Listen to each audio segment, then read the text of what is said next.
Hi friends, we're going to listen to the story of the Elves and the Shoemaker. This is retold by Rob Lloyd-Jones and illustrated by John Joven. The Elves and the Shoemaker.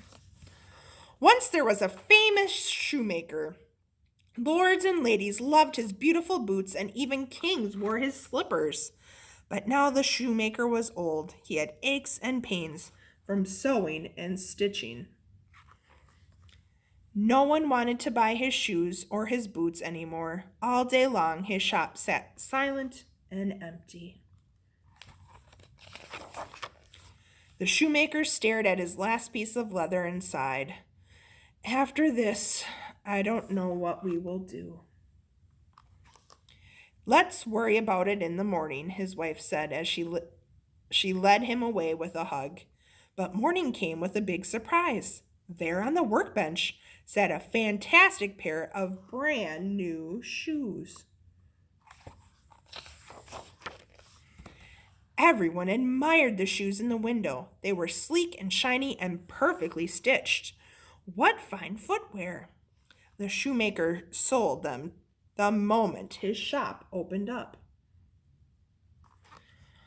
The next morning came with an even bigger surprise.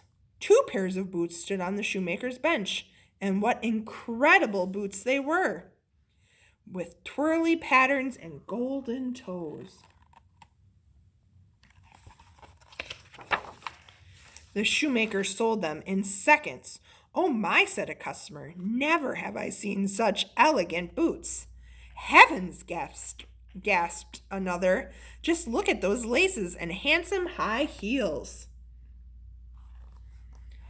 The strange shoe magic continued for weeks. Every morning when the shoemaker woke, there on his workbench were more fabulous shoes. Each day they were better than the last. They had shiny buckles, twirly ribbons, and pretty bows tied in leather and lace. Word spread the shoemaker is back to his best. People came from far and wide to buy his splendid shoes. But the shoemaker felt strange about this change of fortune. He knew that his shoes were not really his shoes at all. "Let's hide in the workshop tonight," he said to his wife. "We'll see who is making all these wonderful new shoes." That night, the shoe shop door opened with a quiet creak. 2 shadows filled through the silvery moonlight, and soft feet padded across the floor. 2 tiny creatures in raggedy clothes sprang onto the workbench. They were giggling and grinning and dancing and singing. "Elves?" thought the shoemaker. Smiling and singing, the elves set to work, hammering heels, stitching leather,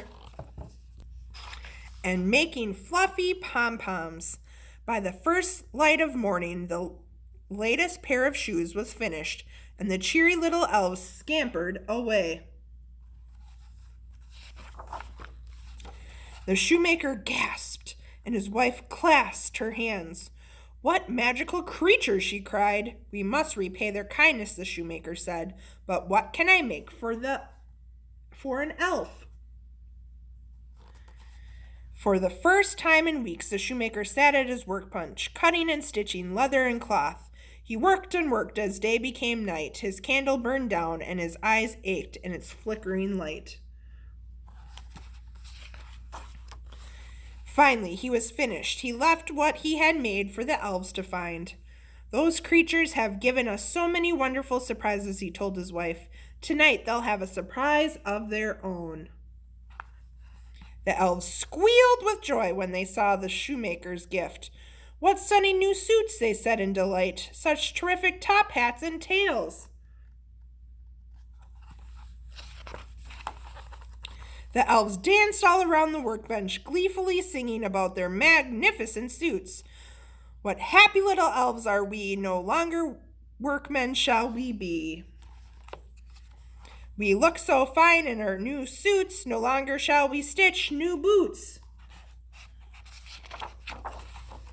The shoemaker and his wife watched the happy elves skip off into the night. Thanks to the kind little creatures, they could live comfortably for the rest of their lives.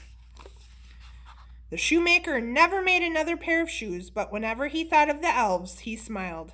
He hoped they were still singing and dancing somewhere in their fine, hand-stitched suits.